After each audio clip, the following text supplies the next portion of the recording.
Regardless of what he's done off the field, the on-the-field contract, the on-the-field production is what matters. And if you look at his production on the field, he's earned the right to be one of, if not the highest paid wide receiver in the league. All of those other teams don't have an Odell Beckham Jr., so they have to figure out a way to make it happen with the receiving core that they have. And because of that is the reason you see teams like New England do it with guys that they just patch and play every year, and they're successful at it. But a lot of other teams aren't as successful as the New England Patriots. The Giants have to pay Odell because of what he's done on the field. Now, off the field, that's a different story. Obviously, he's had his issues. He's had his things that have been well documented in the media.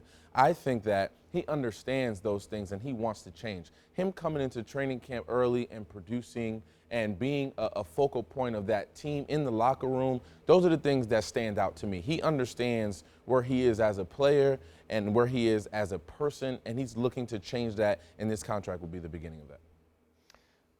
Couple of things. First, Victor, it doesn't matter if a guy earns it. If it's not in the team's best interest to give him the money, they ain't going to give him the money. And as a fan of the team, you don't want him to give him the money because you think you can spend it better elsewhere.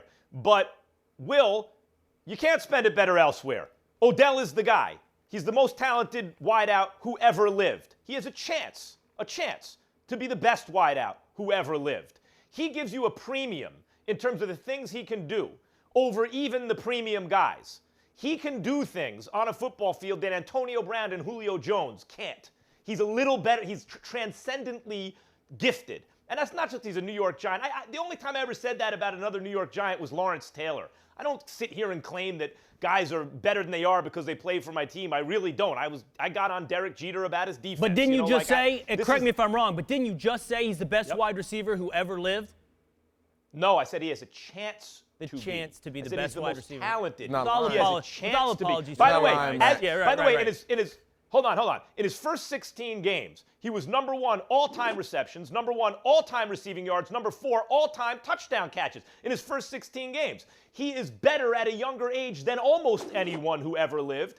And if he would have caught those passes in the playoffs, which he didn't, I'd be sitting here saying he's already the best receiver in the game. Now, let's get to his character. Let's get to his character. He's a passionate guy. He wears his heart on his sleeve.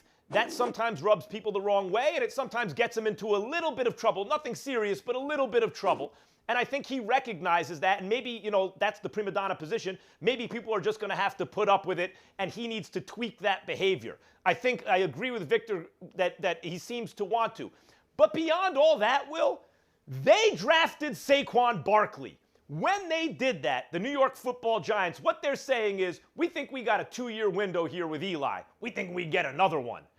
If that's the case, you got to get your all-world receiver on the field week 1. Because the point of drafting Saquon Barkley is there is no one else with the talent of Odell, and there's no one else with the talent, pure talent of Saquon. We're going to put them both on the field at the same time. That's fine. I mean, I'm going to tell you something. If the Giants continue to sell out their long-term future for short-term windows, the rest of the division and the rest of the conference are going to laugh their way into the future. If you continue to look at your 1- and 2-year window and compromise your, for example, salary cap for 5 years, we're all going to be set up. When I say we, I'm talking about Cowboys fans, Eagles fans. I'm not going to worry about Redskins fans. You keep thinking about 1 to 2 years. As for what you had to say, Victor, let me say this. I think it's awesome the way he's handled this offseason. I love that he showed up, that he's practiced. I think he's redefined how to get your money, that you don't have to hold out. Maybe the Khalil Mack way isn't the way. Maybe what Odell is doing is the way to get paid. And I never want to be in a position, to be quite honestly, counting another man's money. What I'm telling you is not whether he's earned it, and Max made this point. Earning it's one thing. If I'm a GM, I'm not giving it to him. Find another GM that feels like they want to give it to him because he's earned it. I worry about that off-field stuff. You can't just brush your hand away at that because that dictates whether or not he is on the field. All that wonderful field production that you both talk about is dependent upon him being on the field. And as long as we're talking about on-field production, please, with the chance to be the greatest of all time. Everybody has it. Why don't we start with... No, Will. No. Why don't we start with being the best now? No. Let's start with being the best now. Brown and Jones. That is not true. That is not true. It's a nothing. Not everyone has a chance. In fact, Max, it's a nothing statement. In fact, by the time most players are this deep into their careers, they've eliminated themselves from talk of being the greatest ever. The reason, like, Mike Trout is such a big deal in baseball circles is because he's already played a bunch of seasons and he still is in the running for best player who ever lived, given what he's done so far. I'm saying about Odell, he has not yet eliminated himself from consideration as being the best who ever lived. Most players, by this deep into their careers, you could say, look at him, say, he doesn't have a shot. Odell has a I'm going to give it to you, Victor. Shot, a real shot. I'm going to give it to you, Victor. I'm just going to say, before you start talking about Jerry Rice, you might want to pass Antonio Brown. And if you look at Odell's numbers, yeah, sure. Nobody else has done what he's done in 3 years other than Jerry Rice. So he's got a claim. Max has a claim for him to be, when it's all said and done, he has a chance to be the best receiver to have walked this earth. And it's not far-fetched. And I think, obviously, the off-field stuff is an issue. I agree with you. But I think him coming in and him proving he's a team guy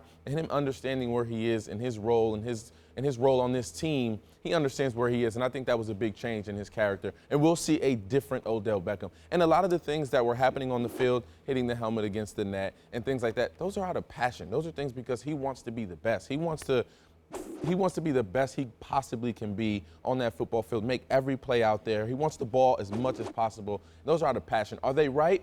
Maybe not, because they're causing attention in the wrong way, in a negative way. But does it come from a good place, from a place where he wants to help and be great, be the best receiver? Absolutely. But it's not just about Odell. The risks. Hold on, Max, real quick. Will, I want to jump in there just for two things, and I'll give it right back to you. One, he's internally motivated. Odell's an internally motivated guy. Two, his teammates like him. So when you talk about his behavior, what I look at is the guy internally motivated? Do his teammates like him? Check, check. The other stuff you can fix.